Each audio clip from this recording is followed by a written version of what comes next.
This hour with an environmental story. The grip of drought that is intensifying in the West has led scientists to turn to an unusual ally in the fight to limit the effects of climate change. We're talking about the largest rodent in North America, the beaver. In the dry heart of the American West, a river was dying. Not just shrinking, dying. The kind of death that leaves cracked mud where water once flowed. The kind where willow trees turn to dust and frogs go silent. Years of drought had drained it to a whisper. Concrete dams couldn't save it. Irrigation plans failed. Scientists had tried everything. And then, out of nowhere, came a plan so strange it sounded like a joke. Send thousands of beavers into the desert. People laughed. Beavers? Out here? In this sun-baked, waterless stretch of land? But 2 years later? Nobody's laughing. Because what happened next might be the greatest ecological comeback story you've never heard. Picture a stretch of land across southern Idaho and northern Utah. A place once carved by a lively desert river, now just a winding scar of rock and bone-dry soil. For decades, the water table kept dropping. Fish disappeared, frogs vanished, birds stopped coming, entire ecosystems blinked out. Locals tried everything. More dams upstream, spader-saving tech, but the river didn't come back. Then, someone asked a crazy question. What if we let nature fix itself, using the one species that had shaped rivers for millennia? Beavers, ecosystem engineers, nature's original hydrologists. Not machines, not chemicals, just fur, teeth, and instinct. It was a long shot. Scientists warned it could fail. Farmers feared flooding. Biologists wondered if beavers could even survive in the scorching summers. But the U.S. government gave the green light. Helicopters and trucks began relocating beavers to the driest, most damaged parts of the watershed. It wasn't about saving everything overnight. It was about testing one wild idea. Could beavers do what modern engineering couldn't? The first weeks were rocky. Some beavers wandered into landscapes too dry to support them and didn't return. Others dug in and got to work.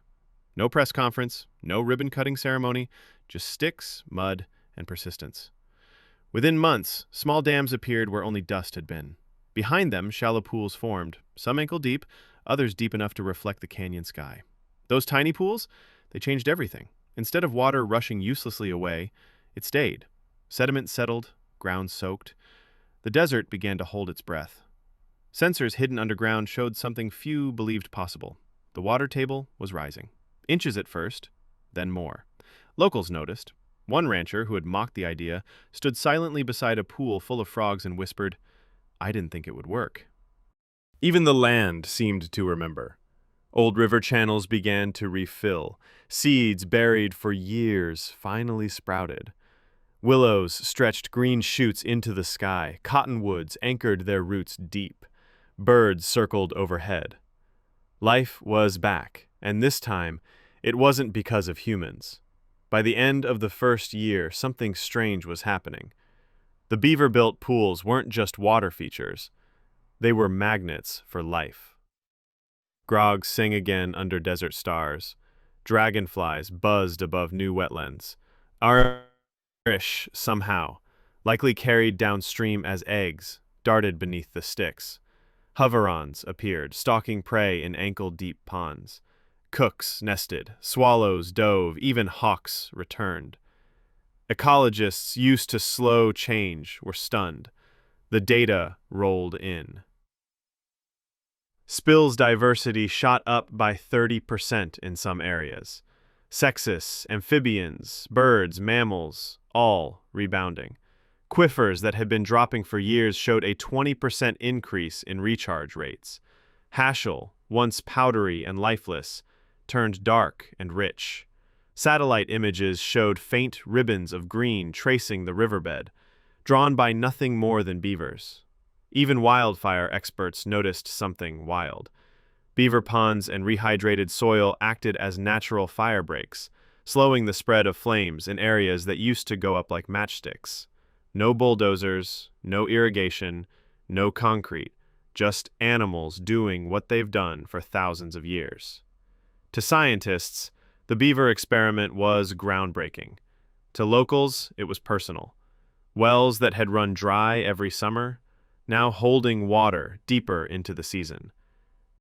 Pastures that used to flood violently after storms, now protected by beaver dams that slowed the surge. And while the beavers did cause problems, chewing fences, flooding a few low pastures, even the critics admitted the trade-off was worth it. Parents showed kids frogs and turtles they hadn't seen since their own childhoods. Schools took field trips to see the beavers. Tourists came, bird watchers, photographers. Restaurants served extra lunches. Gas stations sold more snacks. Small towns that once rolled their eyes at government beavers were now quietly proud. They brought the river back, said one shopkeeper. That's not something you forget. Even landowners started calling them our beavers, not pests, not invaders, partners. By year 2, scientists returned to check the results. What they saw shocked them. Aquifer levels up, fire risk down, biodiversity booming, water staying longer, dust turning to green. It wasn't perfect. Some dams failed, some colonies collapsed. But the network effect, thousands of beavers building miles of dams, was something no model had fully predicted. The experiment that many had dismissed as idealistic, it was working, big time. And now the question changed from did it work to where can we do this next? States like Arizona, Nevada, and Eastern Oregon began mapping out their own beaver programs. Could small desert rivers, long written off as dead, get a second chance? The answer, it turns out, might not come from a lab, a satellite, or a billion-dollar infrastructure plan.